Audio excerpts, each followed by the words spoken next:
Madison Square Garden has been the location of many historical events in its lifetime. Some good, some not so good. One of the most famous bad moments was in 1939 when the Schmatzy Party decided to have a rally at Madison Square Garden. Well, the party that has most closely aligned with the rhetoric and dogma had decided it was time to have another rally there. And boy, did they not disappoint. Now, not surprisingly, they pretty much avoided the reproductive rights area in this rally because they know it's a losing battle for them. But ironically, people that were chosen to speak during this rally did increase attacks against not only Kamala Harris, but American citizens. The most egregious being from Thomas Hinchcliffe. He decided it would be funny to make a demeaning joke about an American territory when he said this. You know, there's a lot going on. Like, I don't know if you guys know this, but there's literally a floating island of garbage in the middle of the ocean right now.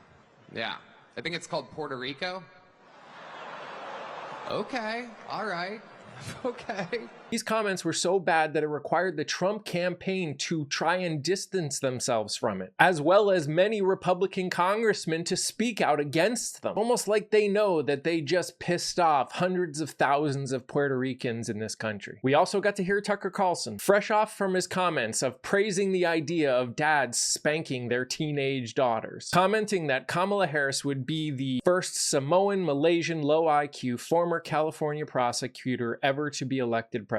This, of course, attacking her heritage again. We also got to hear a whole diatribe of vile and insensitive comments from people like Rudy Giuliani, Dr. Phil, Speaker Johnson, Hulk Hogan, Eric, and Don Jr. And when Trump finally did get to the podium, he again said that he would invoke the Alien Enemies Act of 1798, most famously used last against Japanese Americans in World War II. He repeated the use of the enemy from within comment, verifying that he was talking about using the military against American citizens. Made multiple claims about what Kamala Harris has done and would do in the future if she were elected president, all of which were false or immensely misleading. You can tell what kind of a leader someone is, how they view certain groups of people in this country by who they put around them and who they have speak for them. This rally was an in-your-face glimpse of the country that Donald Trump wants to create, how he looks at other people. And it is not for all people, it's just for his people.